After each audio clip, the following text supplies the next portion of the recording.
our lecture tonight, 17 years at war, that's a long time. A conversation with General Stanley McChrystal. Welcome, General McChrystal. Thank you. I'm Judith Kelly. I'm the Dean of the Sanford School of Public Policy. And as you might know or remember, Stanley McChrystal had originally been scheduled to come here during Hurricane Florence. And so while he has put up with a lot of things in his life, that one got the better of him, and he was not able to come at that time. But we're very grateful that you were flexible and willing to come back. But that had been timed to coincide with 9/11, so we still sort of have that theme with us. This is the Terry Sanford Lecture, Distinguished Lecture. It is sponsored by the Sanford School always, but also in this time we have it sponsored with some other units on campus, the Triangle Center for Terrorism on Homeland Security, the Duke's Program on the American Grand Strategy, as well as the Counterterrorism and Public Policy Fellowship Program. So those are all our co-sponsors. But the main reason that we're able to have this lecture here today is because of a gift from the Keenan Charitable Foundation.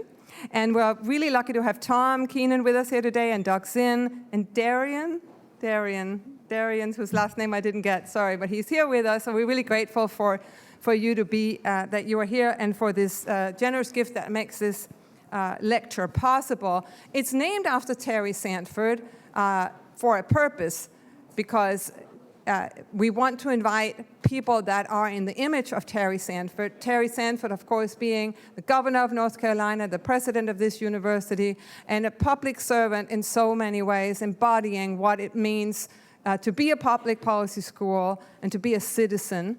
And so we invite people who are of outstanding character and have lived lives of public service. And so our invitation to General McChrystal certainly fits that today. General McChrystal began his military career as a platoon commander in the 82nd Airborne Division at Fort Bragg, not far from here, in North Carolina. And when he retired in 2010 as a 4-star general, his command included more than 150,000 troops from 45 allied countries. And I just have to keep track of roughly 1,000 students, so I don't know what that's like to have 150,000 troops. And after 9/11, until his retirement in 2010, he spent more than 7 years deployed to combat in a variety of leadership positions. He's the former commander of the U.S. and International Security Assistance Forces, Afghanistan, and the former commander of the premier military counterterrorism force, Joint Special Operations Command. And his shaping of the global war against terrorism included developing and designing, implementing the counterterrorism strategy in Afghanistan. So his leadership has been credited, and it's not that often that I get to introduce people whose leadership has been credited with doing away with people, but his leadership has been credited with the capture of Saddam Hussein in 2003 and the death of the Iraqi al-Qaida leader Abu Musab al-Zarqawi in 2006. After he retired from the military, he co-founded the McChrystal Group, which is on a mission, I think, to give advice to businesses that want to succeed in the international environment. And so I really want to welcome you here tonight. And together with General McChrystal, we have David Schanzer, who is a professor here at the Sanford School. And he's an expert on counterterrorism, bioterrorism, civil liberties, and he runs our program on issues related to terrorism, and we're really lucky that he is going to be paired together tonight with General McChrystal, and we're looking forward to a wonderful conversation. Welcome to you both. Thank you.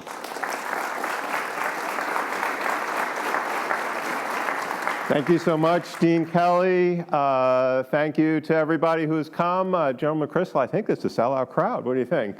Our sponsors, all the people, my colleague Tim Nichols, who really helped make this happen today.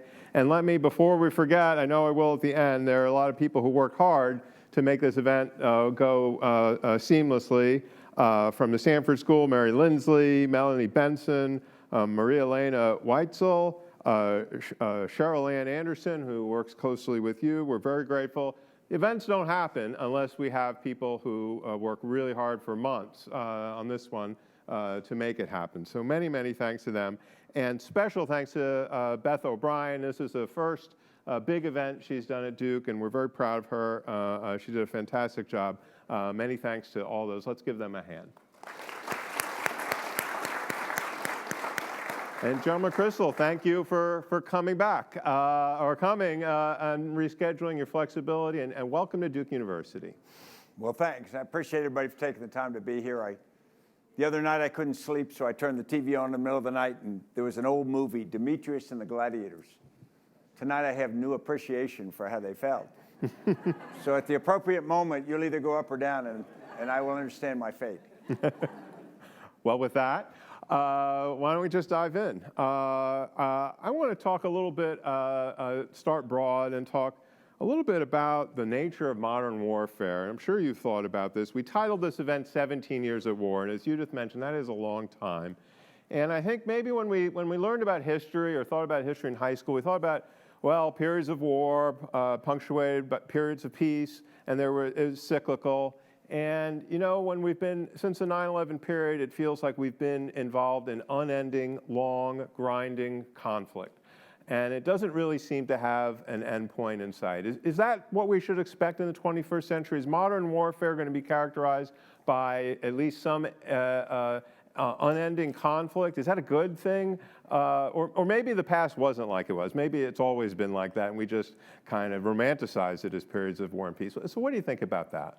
Yeah, I think first is we have our ideas shaped by things like World War II, which had a distinct beginning, a middle, and an end, and you could geographically follow the progress. Then we seem to know the date certain when it stopped. But that's not historically representative. Go back to the 30 Years' War, the 100 Years' War, wars on frontiers, wars on the northwest province of, or parts of Pakistan, old India. I mean, things go on a long time. Then we went into a period fairly early in my career, the Six-Day War, when I was still in junior high school, but then the 73 War, the Arab-Israeli War. They were very short, and the idea was that future wars were going to be so intense, so violent, use so much ammunition that wars were all going to be very discrete sort of spasms. And then we all watched the first Gulf War in 1991, 100 hours, and that seemed to validate that. But those are historical anomalies. In reality, wars are disagreements between countries or societies that last a long time, and they sort of go up and down in levels of violence.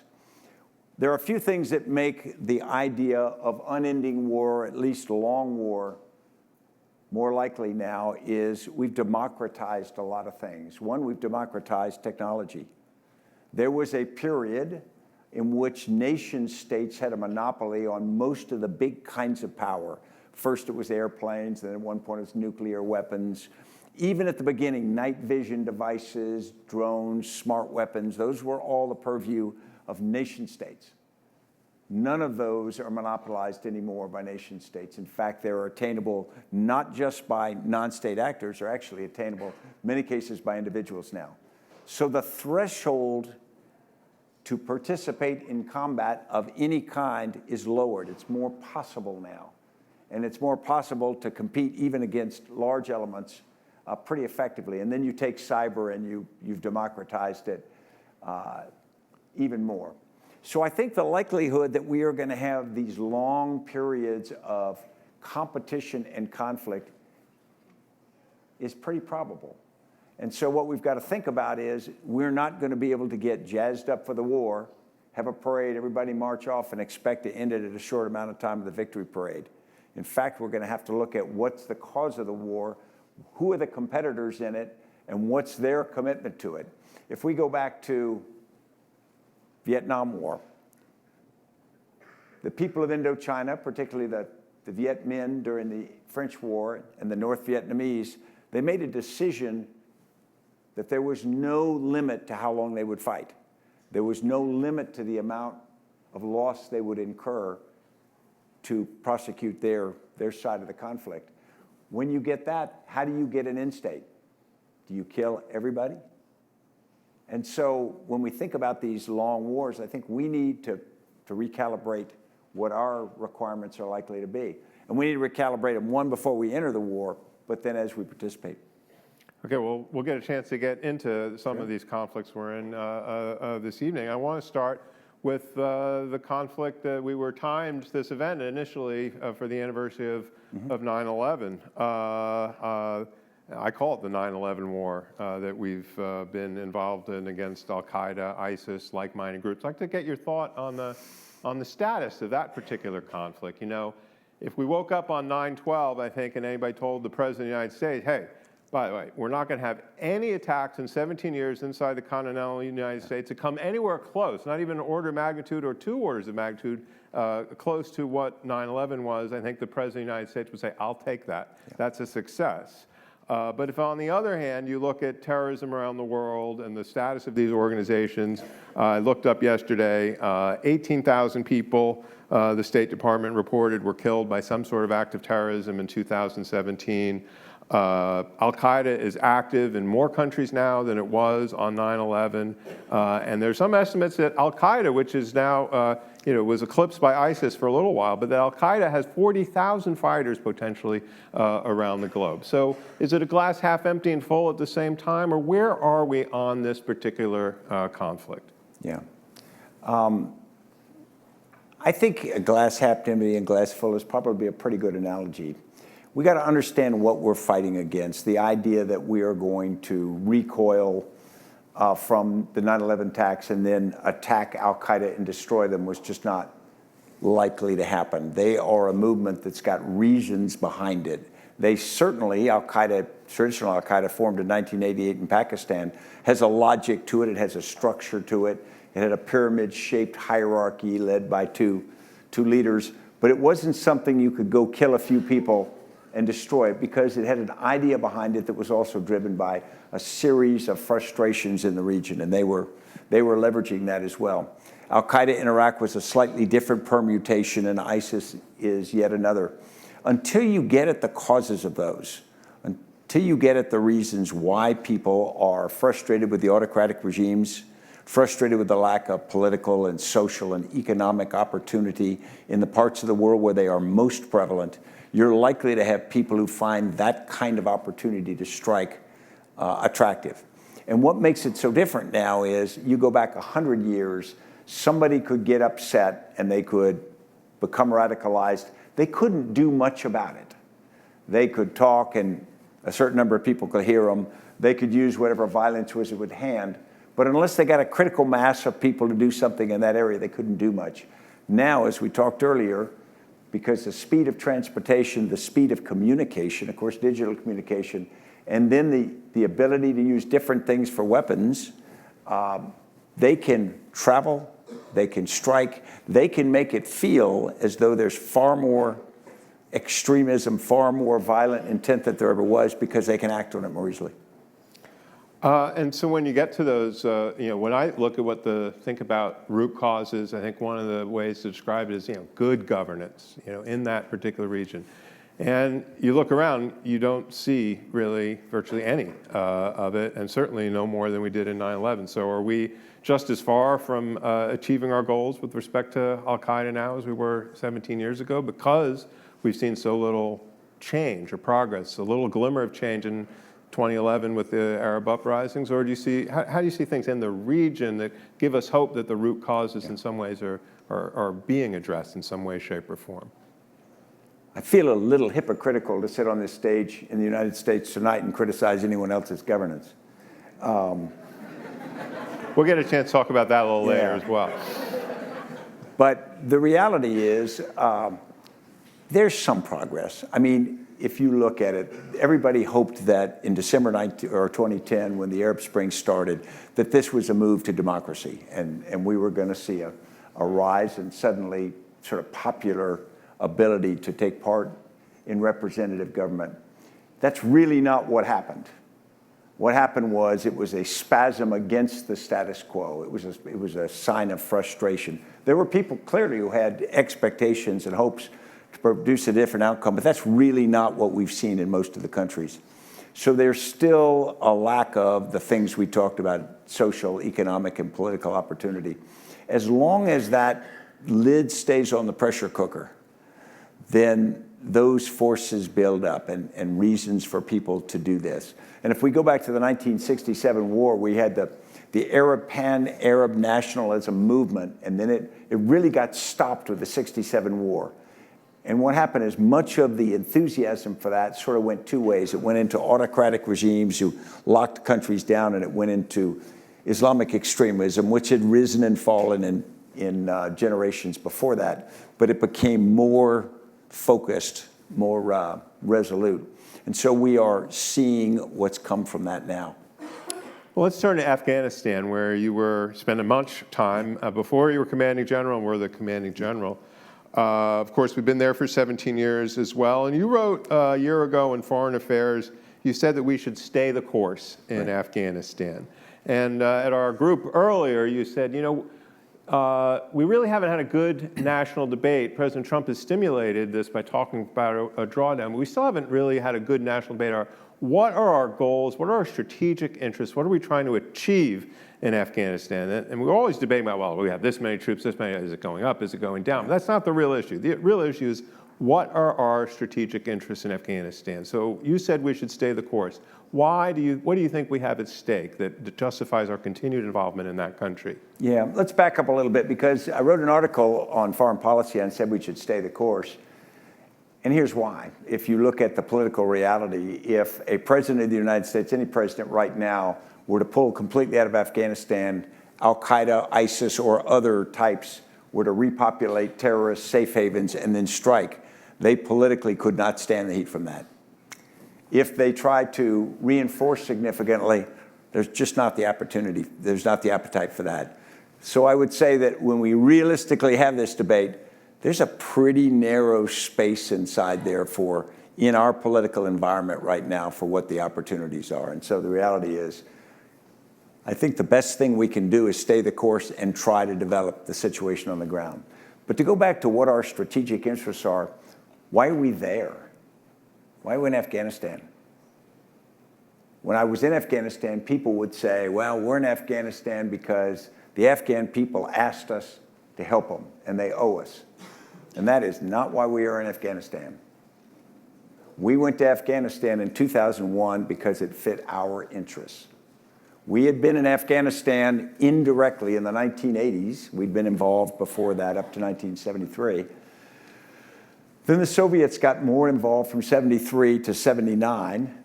They entered in 79, and from 1979 until 1989, they were involved in a bitter war, a bitter civil war inside Afghanistan. We provided weapons and money, largely through Pakistan, to the 7 Mujahideen, or opposition groups. For a decade, they fought against the Soviet Union and the Afghan-backed Democratic Republic of Afghanistan. 1.5 million Afghans were killed in that fight. At the end of that fight, the Soviets gave up and left. The remnant government under President Najibullah lasted about 3 more years, but eventually those opposition countries took over. We made the decision at the end of that. There's a famous fax that was sent within the CIA that said, we won. We'd beaten our Cold War enemies. The Soviets had their Vietnam, and we sort of pounded our chest and left. The Afghan people saw it slightly differently, because we thought, well, we'd given them money and weapons, and we've done a great thing. You've seen Charlie Wilson's war. We take credit. We gave them stingers. If you were an Afghan, there's a great likelihood that you say, we fought your Cold War opponents for 10 years. You never fought them. We fought them for you as your surrogate. We lost 1.5 million people, with many more displaced. And then as soon as it was over, you turned your back and walked away from Afghanistan. So Afghanistan kind of said, a little bit of abandonment sense. We did stay away, and inside Afghanistan, they went through a period of fighting between the different groups. Then the Taliban swept in 1994, and then the fight really broke down into a multi-party civil war between the Taliban and Northern Alliance and other groups, into where the Taliban ended up controlling most of the country. We still didn't go back in because we didn't like the Taliban or anything. We went back in after al-Qaeda struck in an attack that was planned and emanated from inside Afghanistan. So we then chose to go back to Afghanistan, not because they asked us, but because it fit our foreign policy requirements as we judged them at the time. We got into Afghanistan in the fall of 2001. The Taliban government fell, and we weren't really after them. We were after al-Qaeda, but the government fell, and so there you are. The country's now without a government. It has already been damaged by 20 years of internal conflict, the Soviet period and then the Civil War. And then I think we and other Western nations were involved found ourselves in this position, well, what do we do now? And there was this sense, well, we're going to leave. We got the Taliban government gone, that al-Qaeda has largely left the field. Let's leave. What do? You've got this absolutely destroyed nation. The fabric of the society has been turned inside out. And so for the first few years, our assistance to Afghanistan was really pretty modest. I was there in 2002, and what we were doing was pretty tiny. We weren't really building an Afghan military or police force. There were some sort of cursory efforts made. And then we helped the Afghan government, and we sort of put one together under President Hamid Karzai, pointed them in the right direction.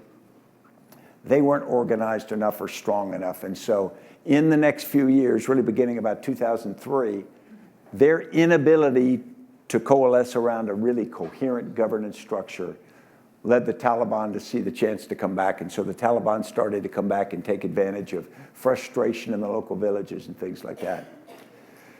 So from about 2003 to 2008, we kept a pretty small footprint, and the situation started to deteriorate. But we were focused almost entirely on Iraq at that point, because Iraq was the fire that was burning hottest. And then in 2008, I came out of Iraq, went back to the United States, and they started looking back at Afghanistan. Remember, candidate Obama had run that Iraq is a war we got to get out of now. Afghanistan, however, is the necessary war. He is elected, he gets in office, and the war that he's termed the necessary war is actually a little worse than he had expected, and as most people had seen, because the situation was deteriorating.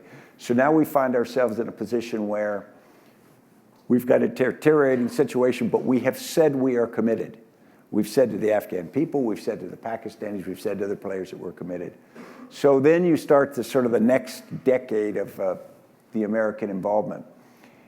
There have been a lot of things about it that have been problematic, that haven't been done very well. There have been a lot of things that have been done very well. The bottom line is my personal opinion, it's just mine, that it's a different place than it was on 2001. The Afghan government controls something 55 to 65% of the country. About 65% of the population, though. But the Taliban control another part of it, but they're not an equal opponent. It's not like the Taliban are deeply popular and everybody suddenly wants a Taliban government. They're just frustrated with how things are. So we're in a position now where do we stay the course and try to let this very challenged government, challenged military, continue to improve the things that they've done, and things like the people in school, the economy have all had significant progress, or do we say, okay, that's enough, you're on your own? And that's a tough situation. There are different arguments for staying and leaving. If you take a very cold-blooded argument, you just say, okay, we've done enough, good luck, we're out of here. In fact, the Russians are showing greater influence there now. I mean, you could even make an argument that says somebody else will do it. However, we've been now there 17 years. We've made certain commitments to them. There's also an issue of, do we want to try to see this through? Then the final issue is, do we want to keep a footprint for our ability to influence things in the region, particularly counterterrorism? All of whom have two sides of it. But I would say that when we take a holistic discussion about Afghanistan, we have to take it mostly through U.S. strategic interests and partly through our credibility and our commitment to the Afghan people. Okay, so the Afghanistan, at least some semblance of negotiations with the Special Envoy, Khalilzad, even the Russians starting some talks. What are your thoughts about that? I mean, last week the Taliban conducted a really vicious suicide bombing, killed over 50 Afghan service members of their elite intelligence.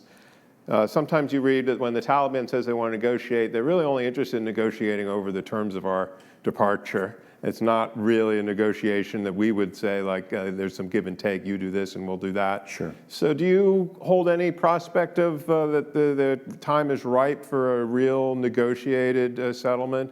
And is it just about us, or maybe should we be looking to a wider diplomatic solution where other powers, Russia, Chinese, the other neighbors in the region, who ought to have a stake, brought to the table? We really haven't seen a diplomatic surge in Afghanistan, really, the whole time we've been there. Yeah.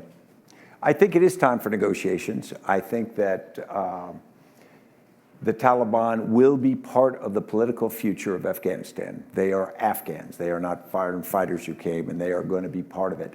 And so I think it's a necessary step forward. I think bringing other powers in, or other players in, India, Pakistan, Iran, and whatnot in, makes sense. But in the early stages of a negotiation, it's going to be awfully difficult to do, because once you get the number too big in there, it becomes pretty unwieldy. If you see the dynamics of negotiations going forward, you see the Taliban strike, two things can be happening there. One, the Taliban's not a monolithic, tightly controlled organization. They've got different pieces, so you could have negotiations, you could also have part of it executing strikes. But also when you're negotiating, one of the things you want to do is pressure the person you're negotiating. And so the idea that the Taliban are reminding us on a very real basis what it costs to stay. And so you come to the negotiation and you just had a painful strike the day before. You go, boy, I'd really like to clean this up and get a solution so we could get out. So that's sort of a traditional negotiating tactic from both sides. And so I expect we'll see more of that. I think one of the challenges is going to be, so I think that's where we go. I think a negotiated settlement is where it has to go. You've got so many players here. You've got members inside the Afghan government, members of the Northern Alliance, the Uzbeks, the Tajiks, different parts of it, all of whom have their stake in what's going to happen. So the ability to get the government of Afghanistan united on a position and all aligned on something in which some people are going to theoretically give up more than they'd like to is going to be tough. The Taliban remaining united is going to be tough. And then even individuals inside that, as you start to move toward a new dynamic, there are going to be a lot of players who lose something. One of the things we found was during the Soviet war, society in Afghanistan was severely changed. Many of the traditional leaders in communities were pushed out, and these clever people who became known as warlords and whatnot rose up. Also, ownership of land got very confused. If you go to much of the violence in Afghanistan and you say, what's driving it? You scratch beneath the surface, you find a land dispute. And what has happened in many cases is where people who are in the Taliban or in the opposition, they got pushed back, they get in the opposition, other people took their land. And now you say everybody can go home. Well, where do they go home to? Somebody else has got their land and has now had it for a while. They don't go back to be teachers and lawyers and things in society because they've been at war now for most of their adult lives. So you don't suddenly everybody go home and take up your job again. They've been at this for 30 years. For many people, being that is what they are. And so you've got a serious change in society, a healing of society that's going to take a long, long time. How about the strategy of giving your opponent half of what they want by announcing half your troops are going to go home at the beginning of the negotiation? Is that a good way to leverage your influence, get what you want? Yeah, I know you went to Harvard, and I took the course at negotiation there, and they didn't cover that move. Yeah, I don't think it's the best negotiating technique because you give away one of the few things that you really have. And if you can keep that credible, of course, it makes it a stronger position. People could say, well, by disrupting the process, maybe you put things in play and make people more apt to reach a negotiated settlement. But I'm not convinced that was the best step. Let's turn to the question about ISIS and the situation in Syria. So for many, many years, the United States has been in really close partnership with the Kurdish fighters. Essentially, they've been our boots on the ground Yeah. against ISIS, really doing the hard work, taking majority of the casualties. And this was a strategy President Obama started, and President Trump, I think, very wisely continued to have a local force to be extirpating the ISIS from that area. But now with the announcement that President Trump wants to remove all the troops from Syria, is that an abandonment of the people who did the hard fighting for us? And is that going to both be a problem in that region and then also for our United States long-term credibility in the future when we ask other entities to partner with us and take sacrifices for us? Yeah, I think it's certainly likely that it will be looked at like an abandonment. If we go back in history, we look at the fall of the Ottoman Empire and the Kurds. The Kurds are one of the largest ethnic groups in the world that don't have a home, don't have a state. And they are spread across Iran, Turkey, Iraq, Syria, and none of those four countries want the Kurds to have Kurdistan, to have a state. And so they are, all four of those countries have their issues with the parts of the Kurdish population. So they're in a tough place. And at the end of the First World War, they looked to the United States for help getting a state, and we decided not to. Don't judge it one way or another, but we decided not to. You see what happened during the Saddam Hussein regime, and the Kurds in the north, particularly after the first Gulf War, were able to carve out an area in the north where they had relative autonomy. And they did pretty well running themselves, but it was always a tenuous position because, again, the Turks were worried about them and their effect in turn inside Turkey and whatnot. So in the situation that's evolved with ISIS, the Kurds, who have been reliable allies to us since we started working inside Iraq, they stood up to participate against ISIS, partly because ISIS is their enemy as well as an American enemy and an enemy of Iraq. They stood up there, they pulled together cohesive forces, and we logically helped equip, helped prepare them, and fought alongside them. But if 3 or 4 years ago, people couldn't see that the ultimate outcome of this was not likely to be the United States forcing the formation of Kurdistan. We just don't have that kind of control in the region, and it may be very destabilizing to do that. Then you could sort of see the end of this movie before we got here.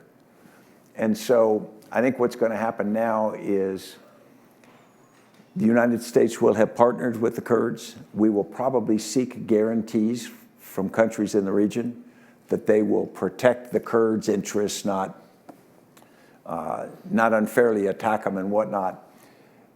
But if our presence in the region decreases, if our influence in the region decreases, our ability to guarantee that gets Yeah, I was going to just more ask you, what are problematic. the value of those assurances? The Erdogan, Turkey is not reliable, nor is Assad, or the Russians for that matter. Those were the three parties. And if the Kurds get slaughtered after we leave, that's on our hands, isn't it? Well, I mean, the question whether we're responsible, they'd have gotten slaughtered if we hadn't gone up there. I mean, the same possibility. But those are one of the assessments we've got to make, and then it gets back to, what's it matter to us? We say, we're going to pull out of Afghanistan, and if the Afghan government gets destroyed and a lot of people get slaughtered, if that was an outcome, I'm not saying that is, but I'm saying if it was, that's one argument. Then if you turn the same argument to Kurdistan, then someone makes the argument, well, we need to put forces in Kurdistan and stay there for a long time. Then we get to the same argument. How long do we commit to someone? Are they an ally that matters enough to us? Is it a strategic location that matters to it, or does our commitment to an ally matter? And we get right back to the same kind of discussion. So I want to turn to some of the recent discussions, perhaps, you've had with President Trump. I assume maybe you weren't on his Christmas card list this year. I did hear from him. But you've been vocal about your disagreements, and I want to get to the specific issues and disagreements, but I want to ask kind of this broader question about the role of retired generals in our society, the credibility that you bring because of your prestige, your rank, your training, your experience, and questions about whether the engagement of retired generals in our public policy debates, which you add a lot to them, but does it present problems for the military, for civil-military relations, for the potential politicizing when you directly criticize the policies of a sitting commander-in-chief? Yeah.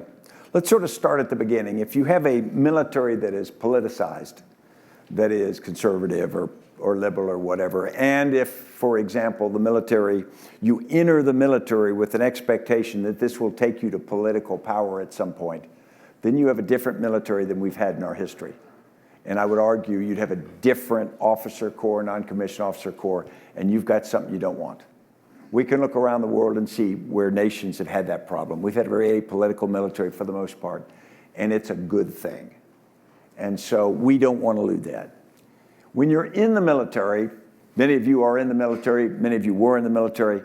In my experience, you didn't talk politics. You didn't get together and talk about this or that. You didn't know who was liberal, who was conservative, Democratic, Republican, or whatever, because that was just considered incorrect to have those conversations.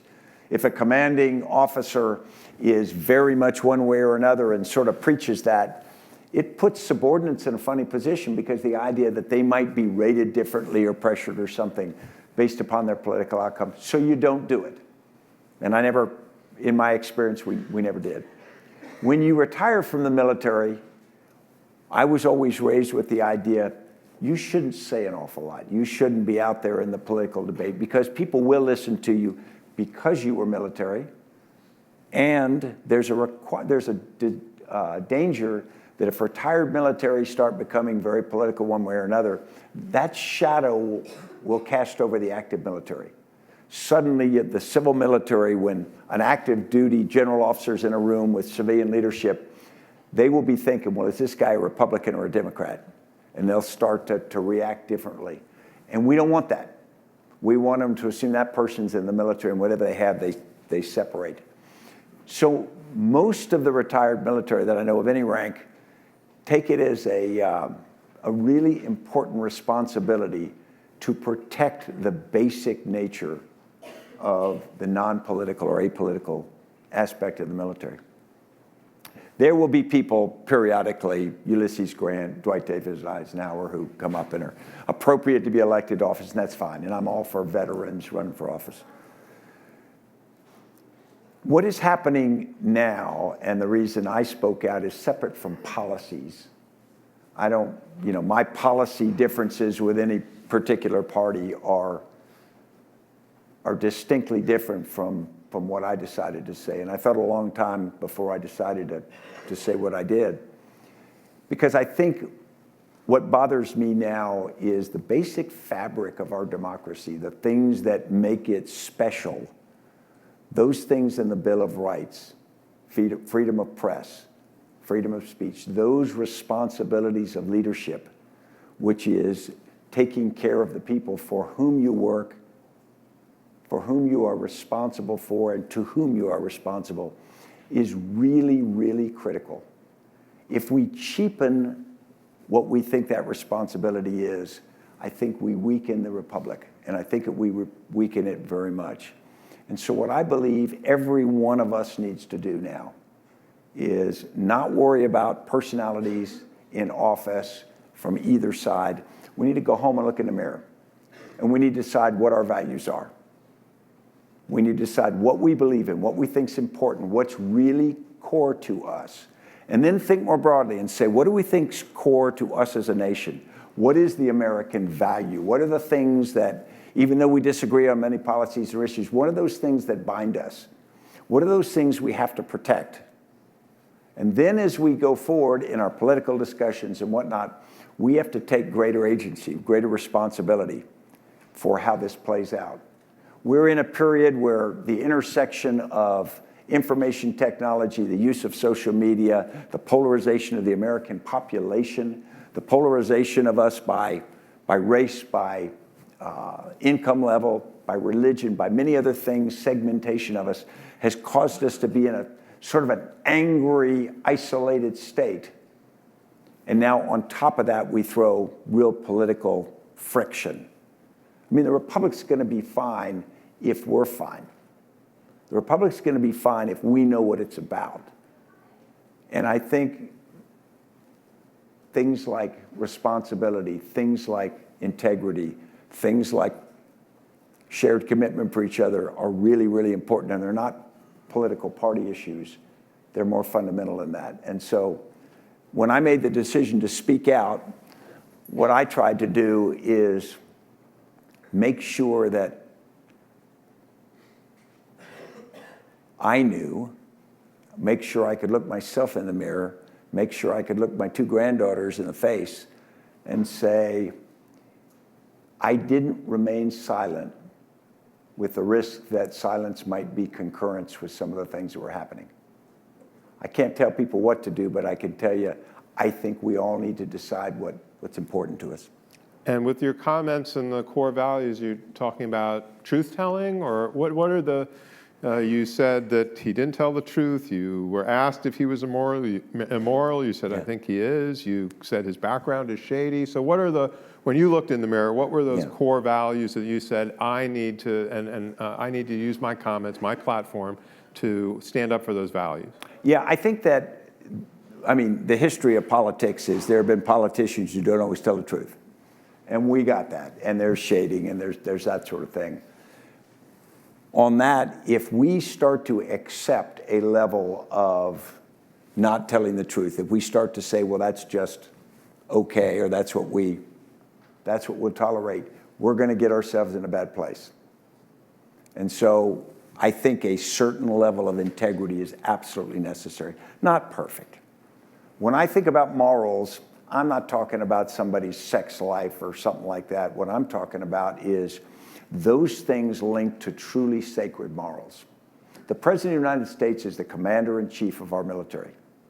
The President of the United States is the commander of everyone in uniform anywhere. And many people in uniform are pretty young.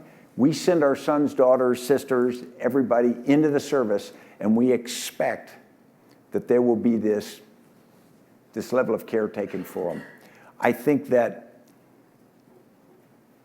to express things in a way in front of military members and whatnot that's very political is irresponsible.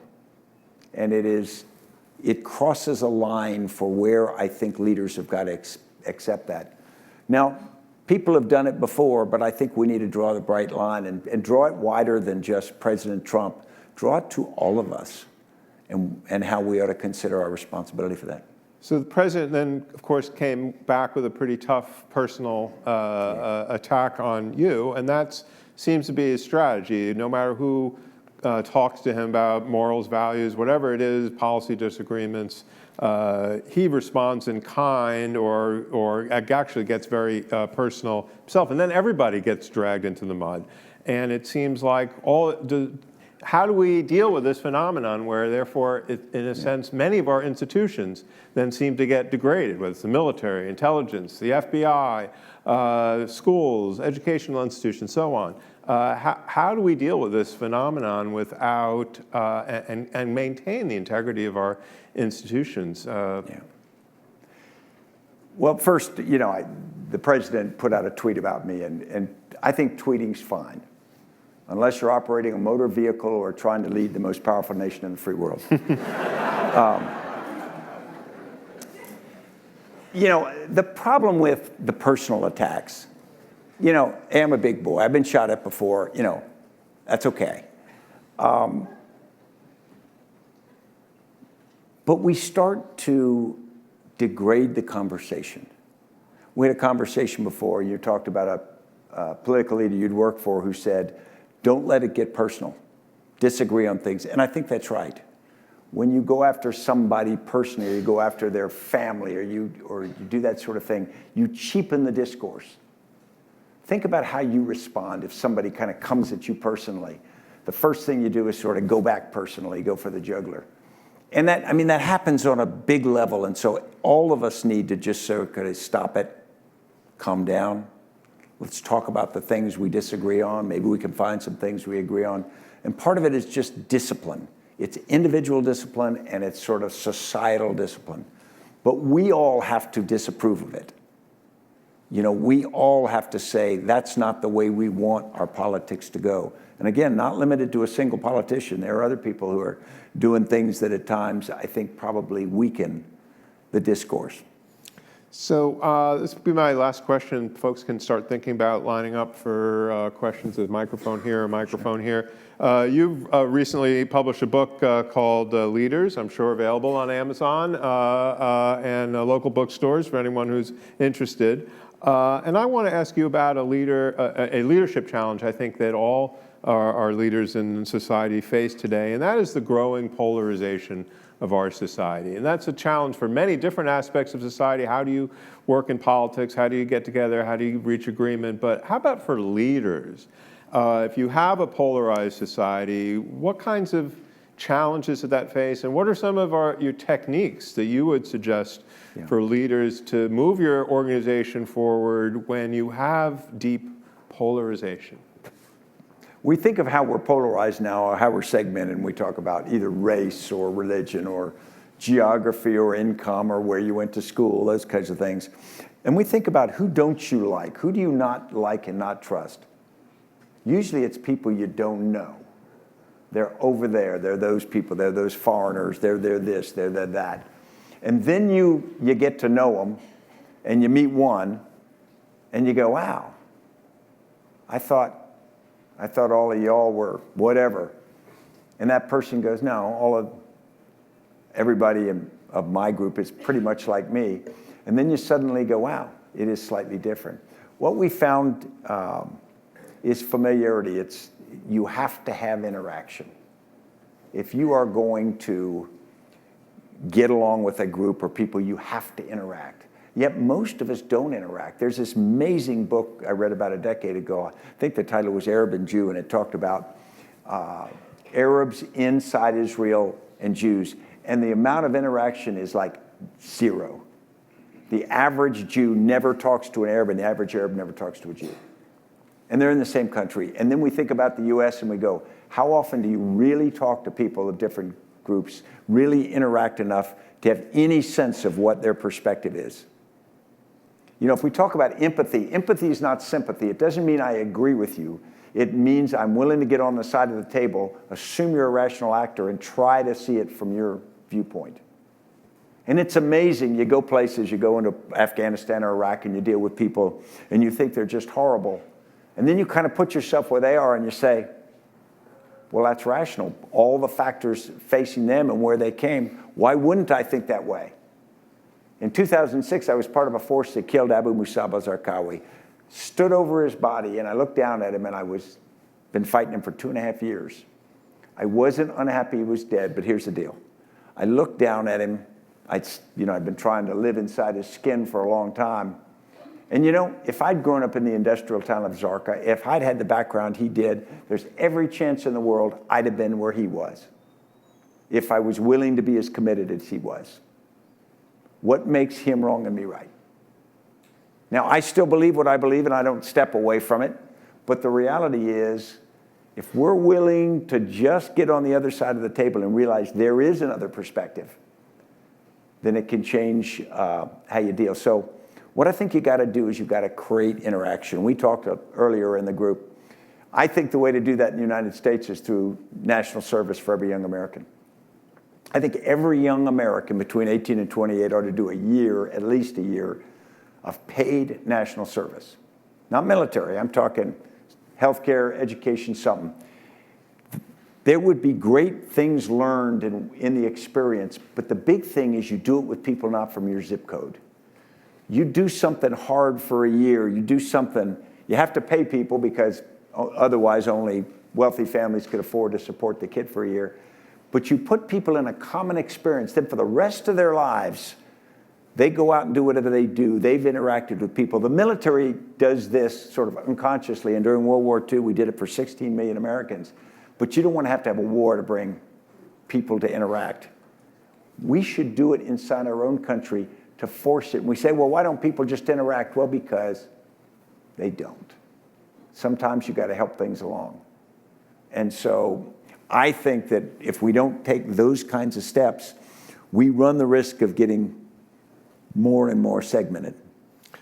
All right. Well, so we have 2 microphones, and the only thing I ask of our questioners is first state your name, if you're a student, what program you're doing here at Duke, and then please just ask a question so we can get as many people to participate as possible. We'll start here, and then we'll go up top. Sir, my name is Aaron Slutkin. I'm a sophomore from Baltimore, and I study history. My brother's name is Jared Aaron Chappell, and also being his 23rd birthday today marks his 3rd week at Fort Jackson for boot camp, where he'll follow with officer candidate school, sorry. You yourself called the president immoral. You said he was openly disingenuous, or in the ABC interview, and you called him a moron? No, you said immoral. Immoral. Oh, okay, No. I'm sorry. Yeah. Yeah. That was the scariest look I've ever gotten in my life. That was the Secretary of State who said that. And you inferred that you might not want to work for him. So he, before leaving, asked that I ask you today, why your advice for anyone entering the service who shares similar views. Yeah. Here's how I break this down. I hope it doesn't sound too clever. Thank your brother for going in. We need people to go in. We need people to go in the government at every level. The problem at the very senior level with someone like me, if I was asked to serve at the senior level, I'm not aligned with President Trump's policies, most of them. I'm not aligned with his values. I would have a very difficult time being comfortable that I could execute the will of the President of the United States as loyal as I think a senior official needs to be. I think you've got to be able to look him in the eye and honestly say, yes, I can support that. I agree. You don't have to agree with everything. There's just too much gap between what the president, his behavior that I see, and we've never met, the behavior that I see in the things, than what I'm comfortable being a part of. Now, my conflict here, where I'm going to sound strange, is I want good people in government. I wish good people, but I don't think I could do it in the way that it needs to be done. So, you know, it's tough because your reflexes, people ask me, would you serve your nation? And to say, in those situations, no, almost feels against all the values I was raised with. But the values that I hold really, really important right now are just a bit misaligned with where things are. And so I'd have a tough time doing that right. But at entry level, for a lot of students here who are thinking maybe going to a career in government don't agree with the Trump administration, or if there's a new administration, they don't agree with the Democratic administration. Go in. Go. Absolutely go in. At your level, you're not policymaking. I'm only talking about the very senior people. Everyone else. We're telling our students they're going to make policy, I think. I'm just kidding. Okay, up there. My name is Amy, and I'm a junior in the public policy school, so I spend a lot of time here, actually. You spoke a little bit about how technology utilization has changed, and so I'm wondering, within our own military, what are some of the root causes of the data and information silos, and what are some solutions you're interested in pursuing or that you've seen that address these root causes? Yeah, if you couldn't hear, the question was about data silos and sharing information. You know, I do a lot of focus on this over the last few years. That's a great question. The first thing is the idea that information technology is going to make information available to everybody all the time is theoretically right. I mean, technologically, you can do it. But culturally, we don't do it. Inside the military and inside most civilian companies, first there's the security. I've got a certain amount of information. I don't want to share it because it might harm my organization. Then there's just the question of, who else needs this information? Do I just dump information to everybody? So who else has a requirement for this information? Then there's just I'm really busy, and I don't have time to pump information everywhere. If somebody needs to know, they can ask me. How often have you done something and you find out something, somebody knew that information, and they say, well, you never asked. And so because we've got so much information now, what happens is we're drowning in it and we get kind of consumed by the information around us. It's raising above that, and it's getting where the information needs to connect and what the conclusions are come out of that. Every organization I see struggles with that right now. making sense of it. Data is getting more and more powerful, but being able to get to the level and seeing, okay, what is the data actually, what's it actually telling me, or what's it capable? It's first and foremost a cultural issue, because technologically we can do the connections, but the cultural part is just hard to do. And so it starts at the top, and then you've got to leverage the technology to make it work. Thank you. Sir.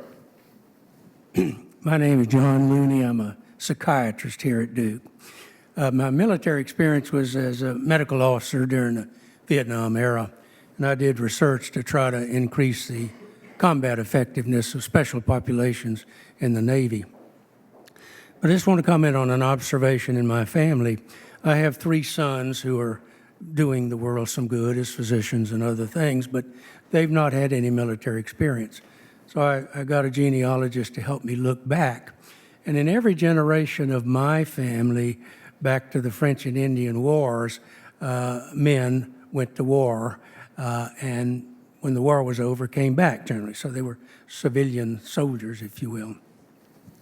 Now, maybe they were very patriotic, or maybe the Scotch-Irish background just like to fight, but still, that it seems to me that's been a fundamental change in the last half of this century to put our military in the hands of special forces, especially trained people, a much smaller cadre.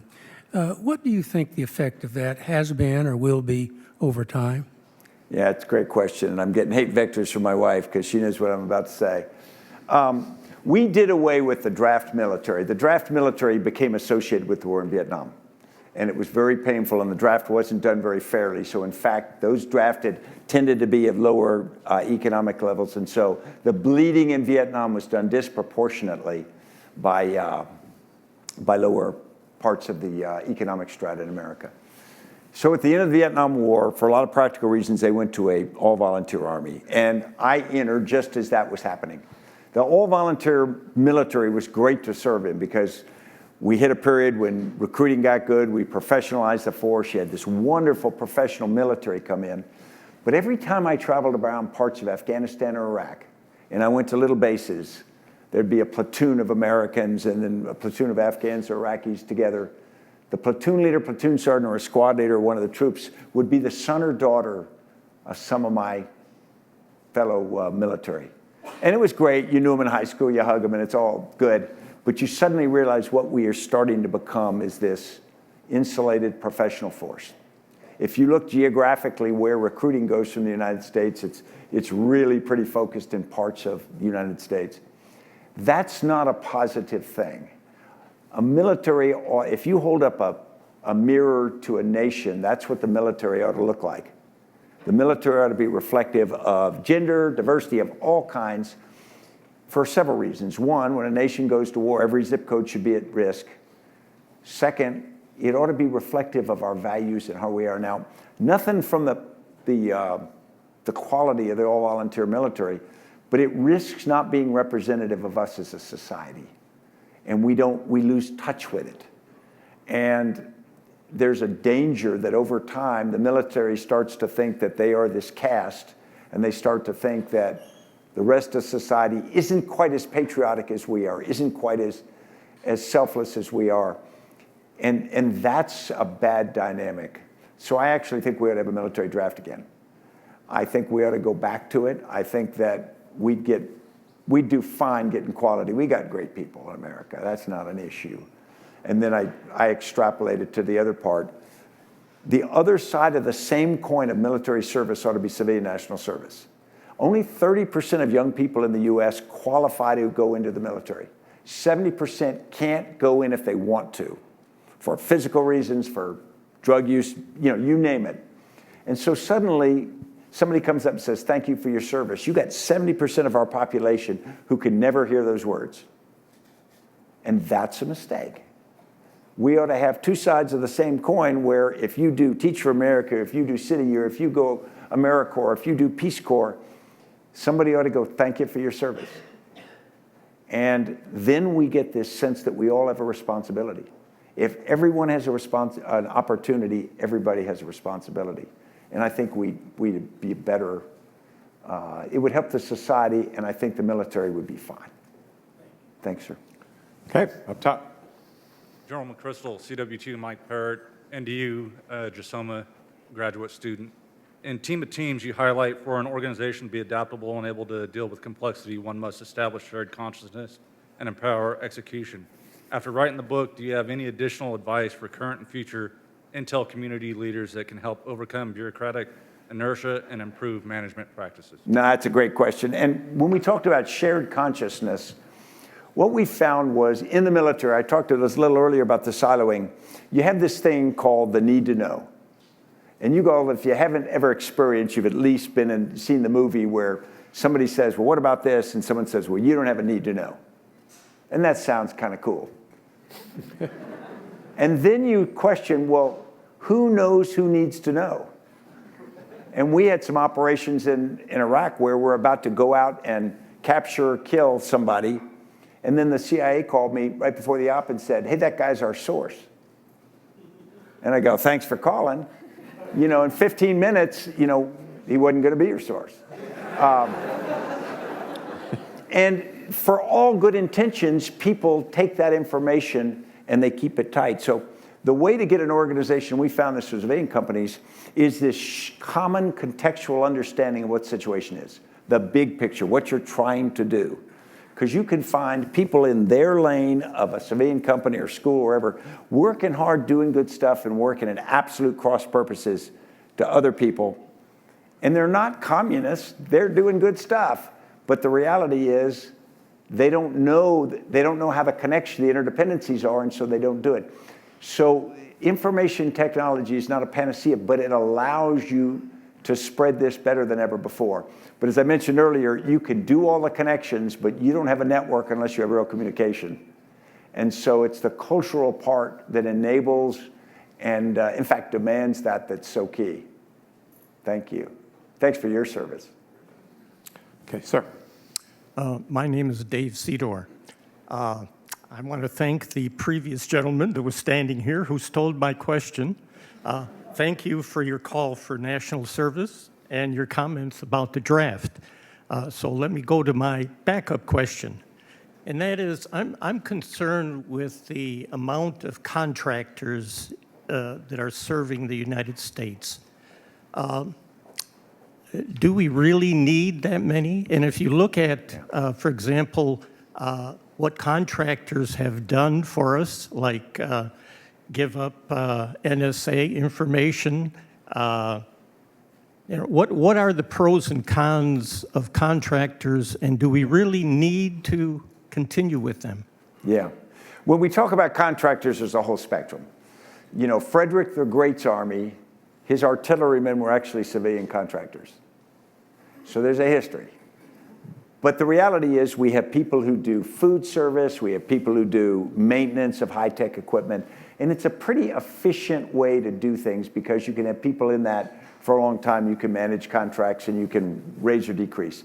From a political standpoint, using contractors overseas is also easier because the US military footprint is smaller.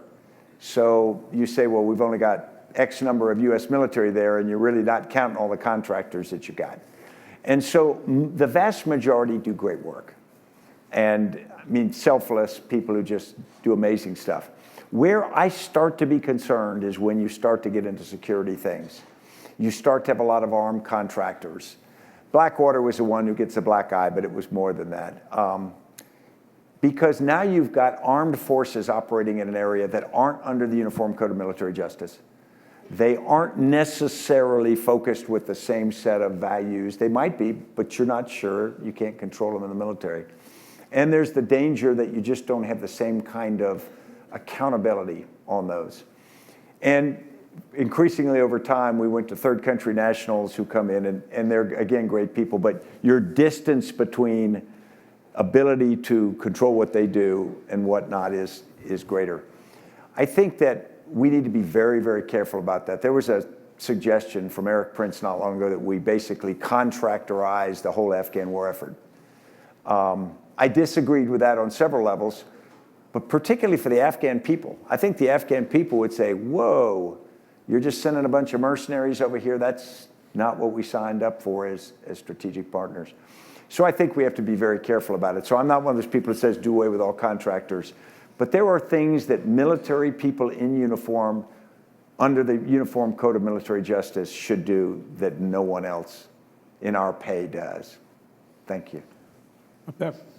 Good evening, sir. My name is Rose Horswell. I'm an active duty Army captain and a graduate student at UNC. And I'm interested in your experience as a former strategic level officer. What types of research would you like to see officers in academia contributing back to the military? Wow, so you're here in grad school. I never got to do that, so I resent you deeply. Now, you know what we don't do? We don't think strategically very well. You know, I've had the opportunity a few times to be around Dr. Henry Kissinger, and he's like 94, 95, and we'll be in a conversation, and then he will suddenly start talking on a level of strategic thought that I couldn't get there in a week. And he just starts there. And he does it because he's disciplined his mind to do that.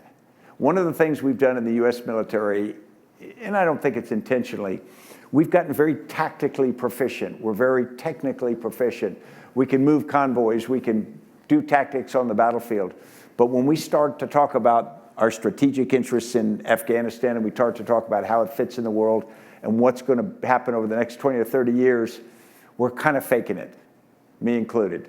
And so the reality is, if you can study how to get people's minds to that level so that we can, not everybody every day, I mean, there are times you got to do basic things, get our thinking to that level, because you get there and then you walk back to all those details. And we just need a group of people in our services that do that comfortably. And you won't be beloved for it. I mean, if you sit in a room and talk about, you know, the big strategic thing is that people like me are going to resent you even more, but you're necessary. So thanks. Yep. Hi, I'm Masuma Maqsoodi, and I'm from Afghanistan. I'm second year MIDP student at Sanford here.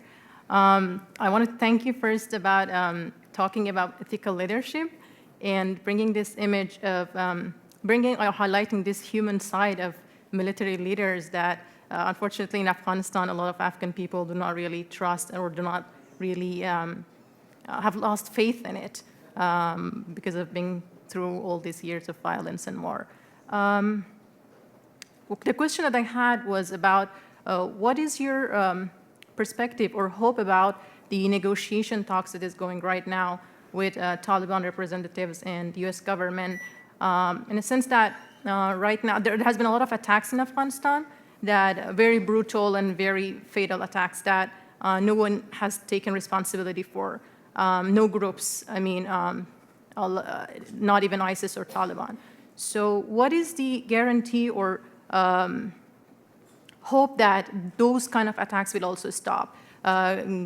Knowing that there are a lot of other groups, like mafias, intelligence group from other countries who do not really support a peaceful Afghanistan, those kind of attacks and security issues will stop in the future. Okay. And also considering that women have not been involved in none of these peace negotiation, peace talks, and what will be the future of this? Thank you. Yeah, well, thanks so much. And, you know, sometimes people talk to me, okay, why do you care about Afghanistan? And then an Afghan stands up and talks with that kind of eloquence, and I just kind of go, you can't say Afghanistan and paint it with a brush any more than you can any other country.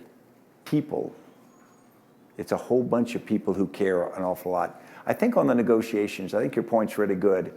You know, it's not a clean Taliban, government of Afghanistan, US negotiation. First, there are the other players in the region, the other nations. But then inside those groups, there are a number of constituencies for whom chaos is actually very, very profitable. And so I think what we're likely to have is this march towards, because I do think the major players are starting to understand that a negotiated settlement's where we have to get.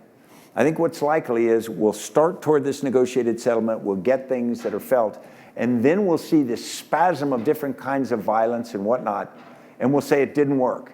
And what we'll be seeing is exactly what you're describing. we'll be seeing individual players or groups that are trying to disrupt this or tear this down. And I think what we've got to be prepared for is it will get very messy. It won't be clean. It won't be a negotiation, shaking hands and moving forward with the government. It will be something that probably requires months or years of tenuous to keep it together, because people will accuse the other side of doing that. But I think once you get a commitment, once the two sides basically say, all right, the goal is to have a nation in which the Taliban are part of the political process.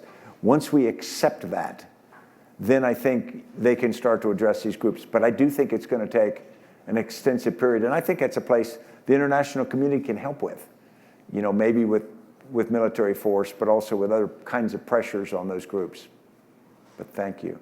All right, we have time for one more question here and one more question here. Go ahead, but please make them brief. Sir, my name is David Yoon. I'm a computer science, political science student here at Duke.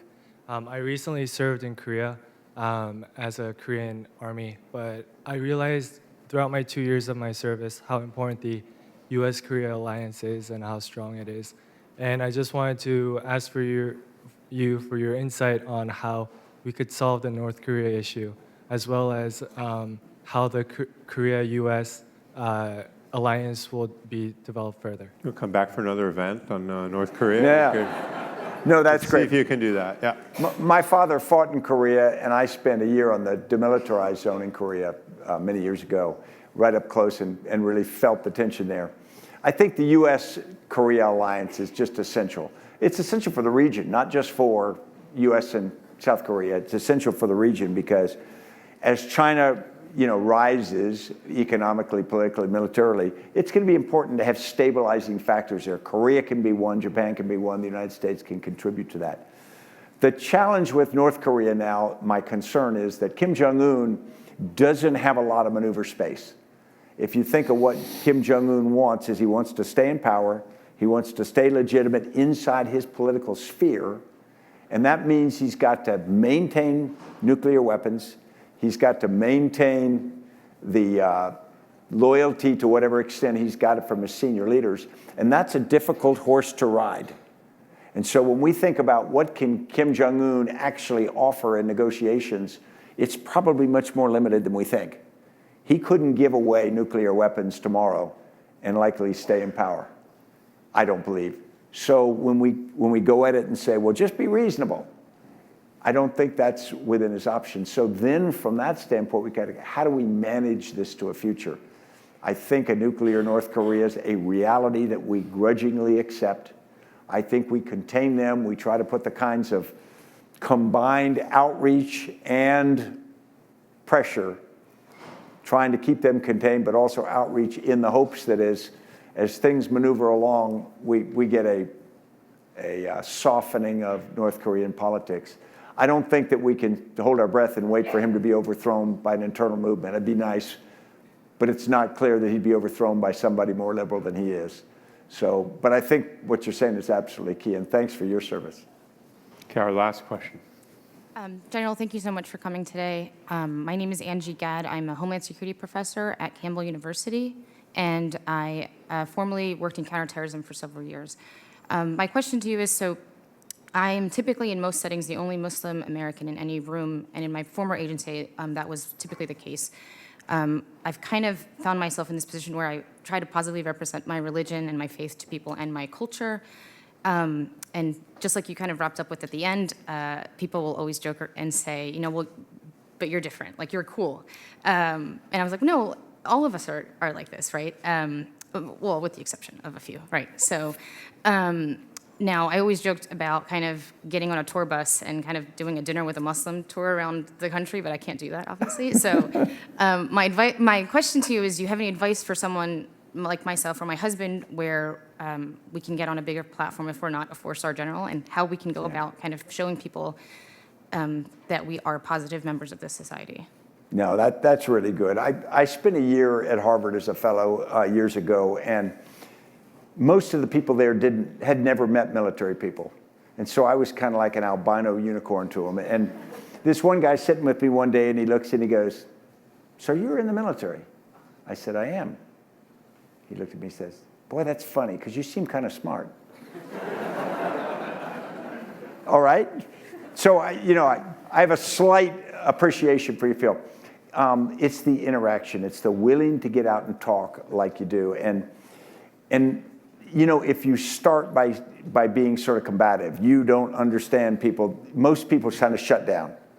It's got to sort of be the opposite. You're dealing with them, and then they go, oh, you're a Muslim. Yeah. What do you think? And then people go, they can start to extrapolate. They say, well, are there more like you? Millions and that's the way I think you got to do it. I think we got to do some other things. We got to do some things on TV.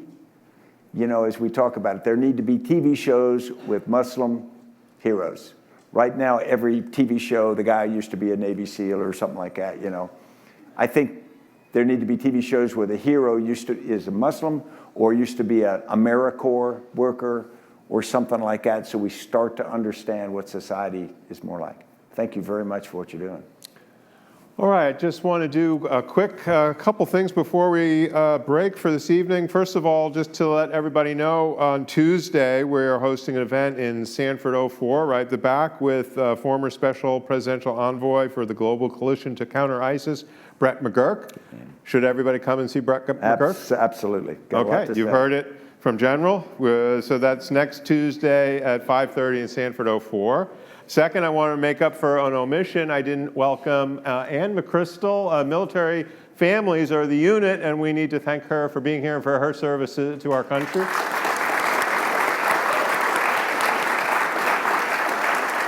General McChrystal, I had a small token of our appreciation, which was a Duke Sanford coffee mug. It's sitting in my office, and I'll be happy to get it for you later. I think you've had many cups of tea in Afghanistan, and next time you go back, maybe you'll have a cup of tea out of our Duke Sanford counterterrorism policy coffee mug. I'm sure you'll treasure that forever. And I just want to say, from the warfighter, the commanding general, now the scholar at Yale, but most importantly to the citizen, Stan McChrystal, you've really enlightened us with your presence today. Thank you for coming to Duke and the Sanford School. Thanks for having us. Thank you.